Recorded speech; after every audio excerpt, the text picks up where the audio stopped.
Hello, I'm Cass. Welcome to a very exciting video. I thought it was high time that I talk about some of my favorite romances, and I thought what better time to do that than a few days before Valentine's Day. That way, if you're like me and alone and single on Valentine's Day, you too can live vicariously through your fictional characters' relationships. So I have a bunch of my favorite romance books, and I had them divided into 4 different categories, one being YA romances, one being mangas. Spoiler alert, there's only one being fantasy romance, and then one category being contemporary romances. I am so excited to dive into these. I feel like it's been forever since I've just given y'all like book recommendations, and this video will just be filled with books that I absolutely adore. I thought I would go ahead and start out with my fantasy romances. The first fantasy romance that I want to talk about isn't technically marketed as like a fantasy romance. It's definitely just like a fantasy book, but the way the romance in this book is done was just so beautifully crafted, and that is Yumi and the Nightmare Painter. Now, this book follows 2 characters, Yumi and Nightmare, and they are both living in 2 different universes, but then something happens and their fates become intertwined, and they end up in each other's worlds, and there's a lot of amazing plot in this book. The fantasy aspects are absolutely stunning. In Painter's world, he lives in a world of darkness and technology where nightmares roam the streets, and as a painter, his job is to defeat these nightmares by painting them into something less threatening to defeat them. Yumi in her universe is what's called a yoki-hijo, and she is someone who has the abilities to commune with spirits, and she protects these towns by stacking rocks, finding her peace, and speaking to the spirits and kind of transforming them into something useful for each town she visits. Both of their stories are so wonderful on their own. Through getting to know one another and their circumstance of being in each other's universe, Yumi learns to be more independent. She's always had other people tell her what to do and how to live her life, and because she's the chosen one, she has to live her life in a certain way, and she has a bunch of people do things for her, but it's not the life that she really wanted, but she doesn't want to be ungrateful for it. However, because she ends up in Painter's universe, she has to learn to be more independent, kind of like how Painter lives. He's very independent, but almost too independent where he's isolated and he doesn't like to rely on other people. So through their lived experiences, Yumi becomes more independent and Painter becomes, less independent. In a way, he starts to trust more people, and then the romance that blooms between them is so beautiful and heartfelt and so well done, and I just love that they both sort of open up to one another, and because of the situation that they're in, they start off not really liking each other. There's a lot of animosity between the 2 of them, and I just love how their entire story is intertwined. The plot twist in this book is absolutely phenomenal, like mind-blowing. So if you want a heavy fantasy book where it primarily does focus on the fantasy and the romance is a subplot, but the subplot was so incredibly well done. Truly, this is one of my favorite fantasy romance books, and the fact that it's written by Brandon Sanderson means that the fantasy and the plot elements are going to be absolutely spectacular. Another one that I am just utterly in love with, and it's truly overdue for a reread, is A River Enchanted by Rebecca Ross. Now, I know Rebecca Ross is typically known for her Divine Rivals series, so the Letter of Enchantment series, and I did really enjoy that duology, do not get me wrong. However, A River Enchanted just had that extra touch of magic for me that just, I fell in love with all of these characters. This book takes place on the island of Cadence, and there's 2 rival clans. There's elemental magic and a kind of constant war between these clans. This follows Jack and Andarna, their kind of love story, but there's also heavy plot. However, there's a bunch of side characters that we get as well that kind of have rekindled love, new love, young love, old love. There's just so much romance in this book in the best possible way. Once again, this is more plot focused. However, the romance is a little bit more forefront than in, like, say, Yumi and the Nightmare Painter. It's definitely intertwined a lot more in the story, and because of that, the romance lends itself more to the plot and controls more of like what the characters do. It is just absolutely phenomenal, and there's a hand fasting ceremony in this book, and I cried like a baby, okay? I just love this duology with my whole being, and I really did love A Fire Endless as well, which is the second book in the duology. I just highly recommend this series. Rebecca Ross has such a magical and whimsical writing style that just transports you into her books so well. And if you've picked up any other novels by Rebecca Ross and you haven't got around to the Elements of Cadence duology, I highly recommend picking the duology up. I promise you will not regret it. The next romance fantasy book is actually a historical romance, and that is Half a Soul by Olivia Atwater. I picked this up because it's actually my best friend Katie from Katie is Reading. It was one of her favorite books of 2023, and I had to see what all the buzz was about, and it was delightful. If there's one thing that I love in my romances, it's a slow burn, and historical romances do that so well. I truly need to pick more up. Half a Soul follows Elias and Dora. Now, Dora had half of her soul stolen by a fairy when she was a child, so she doesn't really understand society cues very well, which is not a very good thing when you're in Regency England and you need to find a husband. However, because of her quirky little ways, Elias takes note of Dora. Elias is, I think, the king's sorcerer from what I recall, so he kind of takes it upon himself to try to solve Dora's issue of only having half a soul. Some wonderful things ensue. The courtship is absolutely wonderful because it actually happens on accident. Because Elias wants to research Dora and kind of figure out what's wrong with her, he needs to spend a lot of time with her, and because of that, it ends up being misconstrued that Elias is courting Dora because Dora is out in society, and it is so funny. Dora's guardian does not really enjoy Elias's character whatsoever. There was also a lot more plot in this book than I had previously anticipated before reading it, and it's just overall a wonderfully crafted book, and I love all the scenes between Dora and Elias. They're just a delightful little couple, and I love how this book ends. I feel like it wraps up so solidly. So even though there's other books in the series, I want to say it's like a companion series where it follows various other characters. I think that Elias and Dora's story is worth reading even if you don't pick up any of the other novels. And the last one is kind of a romantasy classic, honestly, but I loved this book when I first read it. I think it's a really good gateway book into fantasy romance if you haven't really leaned in that direction. And that is, of course, A Court of Thorns and Roses.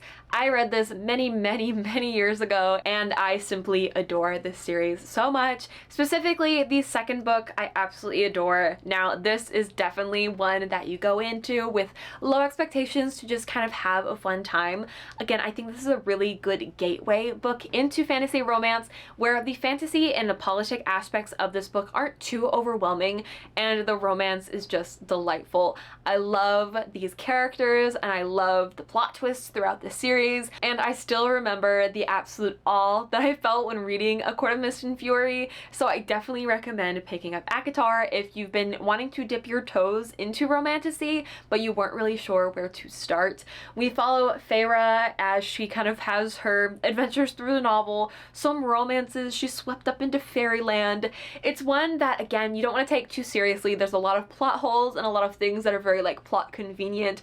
However, it's just, I don't want to say a classic in the sense of, like, normal, like, literature classics. However, I think it's definitely, like, a classic romantasy, and it's a good place to start. We're gonna move swiftly through the manga category because there is only one romance manga on this list, and it's not really a romance manga, but the one I'm referring to is Orange by Ichigo Takano. This follows 11th grader Naho, and she starts to receive these letters from her future self, guiding her in certain situations when it comes to this new character named Kakeru. Now, this is a devastating book on so many levels, and I highly recommend checking out trigger warnings because it does deal with some very sensitive topics. There is romance in this book between two characters. However, I think the stronger romance in this book is the bonds of friendship and kind of the love between friends and the trust that you put in friends. It is just so beautifully crafted. There's 6 volumes, however in the US they are published in bind-ups, so you can read 3 in this book and 3 in part 2. And then there's also 2 just like other volumes that are a part of it but not part of the main storyline. I just love this so much. This was the first manga I actually ever read, so I do have some like nostalgia tied to it, so I might be like a little biased in that aspect. But like I said, it's just a heartwarming yet gut-wrenching story, and I sob so hard every single time that I read this book, and it's just a really, really good manga. Now moving into the couple of YA books that I have. One of these is just kind of like a guilty pleasure kind of book, and that is XOXO by Axie-O. I read this back in 2022 and I was like deep in my K-pop loving phase. I wanted to read a fun like K-pop romance book, and XOXO is that warm little YA feeling where you're just like giggling and kicking your feet at how cute these characters are. This book follows Jennie and Jaewoo, and they originally meet in South Korea, and they have this one unforgettable night exploring Seoul together. However, it was the last night that Jennie was spending in South Korea before flying home to LA. However, due to certain circumstances, Jennie ends up moving to South Korea, and suddenly Jaewoo is back in the picture because he is a student in the same school that she is. However, what she doesn't realize is that Jaewoo is this K-pop idol, and then a classic sort of like K-drama feeling of a book starts to ensue. I love certain YA books because they give you, again, that like warm feeling where you're just giggling and kicking your feet over these characters, and it's such a like pure romance, and they have like their silly like high school moments, yet at the end of the day they're still guided by love, and I just, oh, it's such a cute book, guys. If you like K-dramas, if you like K-pop, I feel like Axie-O is an author that has just done like these K-pop romances so well. She also has ASAP, which follows other characters that show up in this book, and that one's super cute as well. That one's like a second chance romance, which aren't typically my favorite things in the world. I just really, really loved Jennie and Jaewoo's romance in this, especially because we have the element of Jennie like not knowing at the beginning that Jaewoo was this K-pop idol, so they were able to forge their kind of friendship in that like one night in Seoul before, you know, discovering his true identity. It was just a delightful time, and again, if you like K-pop, if you like K-drama, I highly recommend. The next book, I can't even explain why I loved so much, but I did, and that is Ali Hazelwood's Check and Mate. We follow two rival chess players, and Mallory kind of fell out of love with the sport, but she kind of got back into it for certain reasons, and enter Noah, who is her biggest rival, and the rivals to lovers aspect was just so good. Because it was YA, it was very, you know, light and fluffy and cute, and guys, I just love certain YA romances when they're done well. We also got a lot more depth from these characters. It wasn't just about them, you know, being in love and playing chess. It was about their motivations for playing chess, certain family problems, and I loved those added elements. It made the characters very relatable and fun. And then the last YA romance that I have on my list is Dungeons and Drama by Christy Boyce. This is another one, guys. Giggling and kicking my feet at these characters. This follows Riley and Nathan, who are two characters that are in high school, and Riley is super passionate about musical theater. She just will do anything to see musical productions and to be a part of musicals. So during an ill-hatched plan where she steals her mom's car to go see a musical, things go awry and she ends up getting caught. As punishment, she's sent to work at her dad's game shop. Nathan is a D&D player that works at this game shop, and he's super passionate about working here. He loves anything nerdy like that. And Riley is a little bit uppity when she starts working there because one, she's working there as punishment, and two, board games really aren't her thing. She's big into musical theater. However, in a situation where Riley blurts out that she's dating Nathan, fake dating ensues to make exes jealous. Basically, Riley ends up joining this D&D campaign, and it is so cute and nerdy. And if you are a nerd like me, you like musical theater, you like board games, you like D&D, this book has just everything and more, as well as, again, the same thing with Check and Mate, where she adds elements that make you feel a deeper connection to these characters, because it's not just about these characters being in love. That's not their only personality trait. They have motivations outside of the romance, but the romance is so well done. I love it so much, and it is just like the geekiest, dorkiest, cutest little book ever. Those are all for my YA romances. Now we're moving on to my contemporary romances, which is the last portion of this video. Starting off, of course, with my personal favorite, all-time favorite romance series at this point, and that is Well Met by Jen DeLuca. There's 4 books out in this series, and it's a companion series, meaning that each book follows a different set of characters. You get to meet a lot of the side characters in book 1 and then follow their stories throughout the rest of the series basically, because we're following Emily and Simon in book 1 and then you get to see them a lot in, you know, books 2 and 3. It's so cute, guys. Personally, books 3 and books 4 are my favorite, which is Well Matched and Well Traveled. Well Met is an interesting way to start off the series because it's not my favorite romance story. However, I love seeing Emily and Simon interact in the other books in the series. In this book, their romance story though starts off just a little questionable and feels like a little immature and silly. However, the reason I love this series so much, to the point that I've reread the series 5 times in 2 years, because it primarily takes place at a Renaissance festival throughout the series in this tiny town called Willow Creek. It is so cute. And then in book 4 we get to travel with our characters to different like Ren fairs as they like work the circuit, and it's just so delightful. I adore Renaissance festivals, and getting to see these characters in that environment is just, it's so cute, guys. Seriously, I think it's #1 in terms of like my favorite romance series. And I definitely will be rereading it at some point this year because I will need to get my little Well Met Jendaluca fix for sure. Another one of my all-time like favorite romance books by one of like my favorite romance authors, because I read one of her companion series and I was just absolutely blown away, and that is the Part of Your World series. However, in particular, Just for the Summer by Abby Jimenez is just amazing, truly. Something that Abby Jimenez does so incredibly well in her romance novels is intertwine not only the romance, but also intertwines some deeper like life shit. And yet she's able to do so without bringing down the mood of her novels by any means, because it's still a fun, cute romance, but each of our characters are dealing with some very like heavy things in their lives, specifically relating to family problems. But to explain specifically the premise of their story, we're following Emma and Justin, who are both convinced they're cursed when it comes to romance. Emma stumbles across Justin's Reddit thread explaining that every single time he dates someone and then they break up, his ex goes on to find like their true love, and the same is true for Emma. So they decide, what if they date each other, and that should cancel out their curse. It honestly sounds like a crazy premise because Emma literally like goes to meet an internet stranger to go on dates with. However, Emma's a traveling nurse, so she decides that her and her best friend will spend time in Justin's town.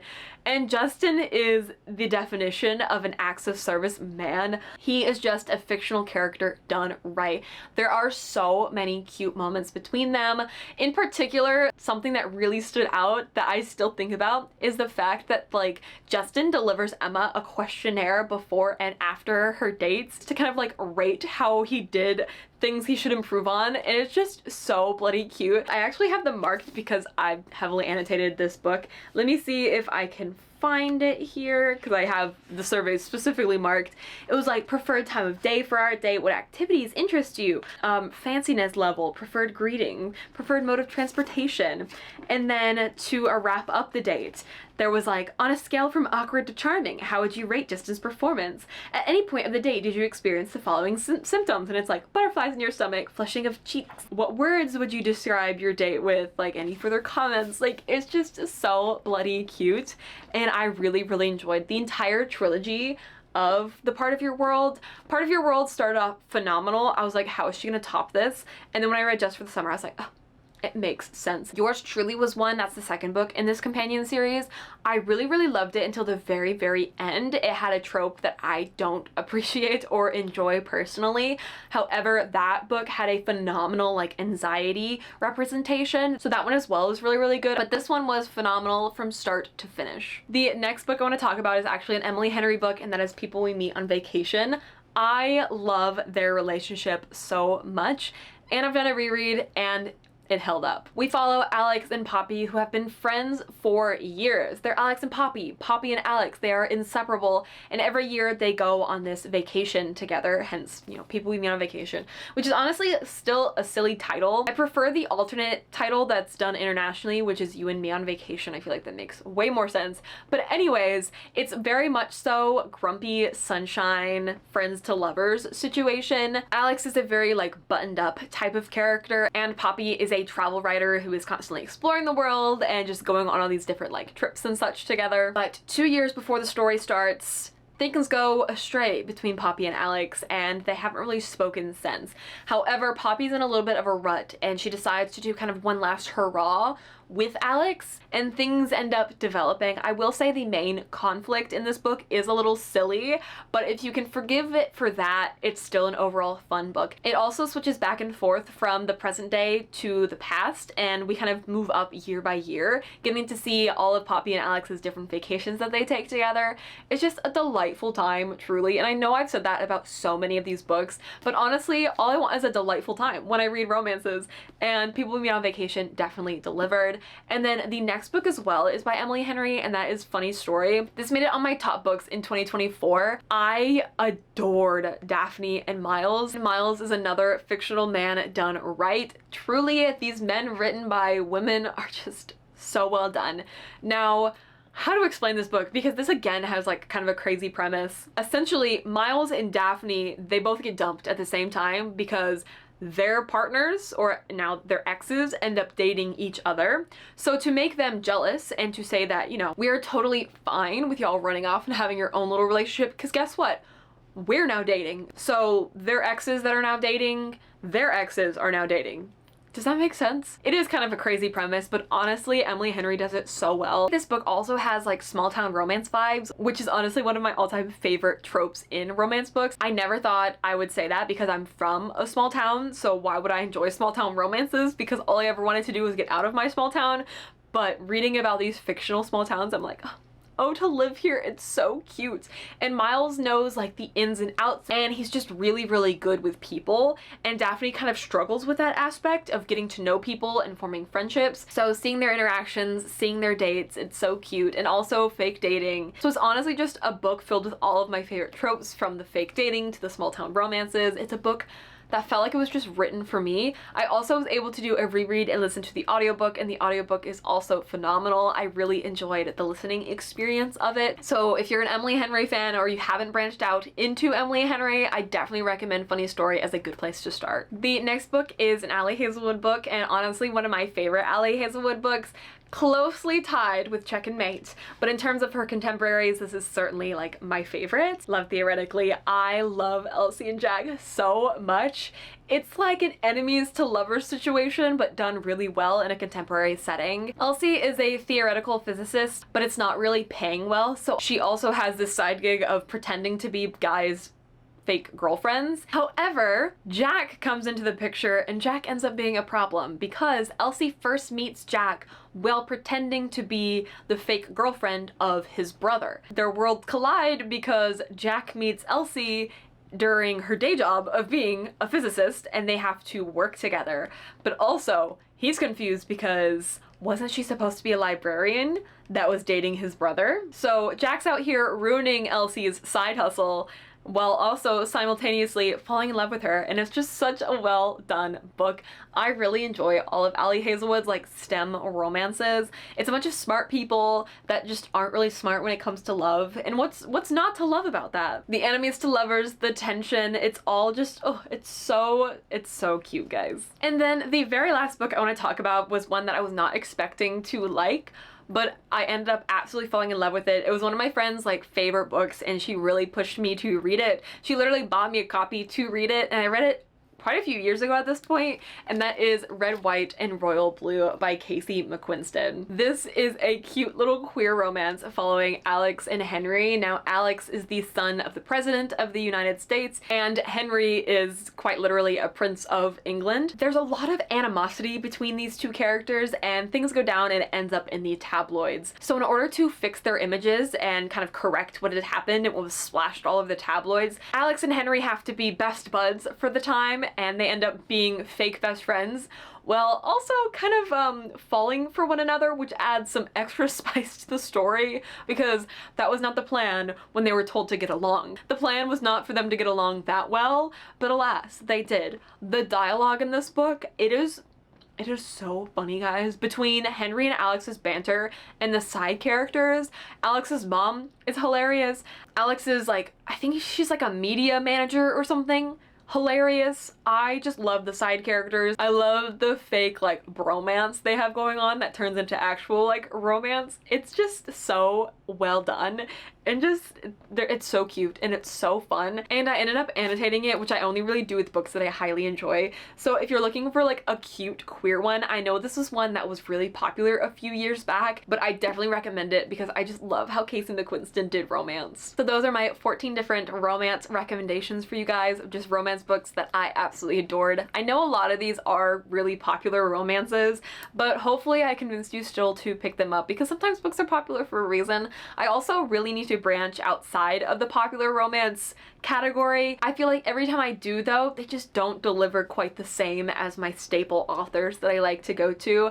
I really do hope that you enjoyed this video and got some good recommendations out of it. I hope that you spend Valentine's Day with someone you love or people you love. It doesn't have to be a relationship. It can just be friends, family, what have you. And I do really hope to see you in the next one. Toodles!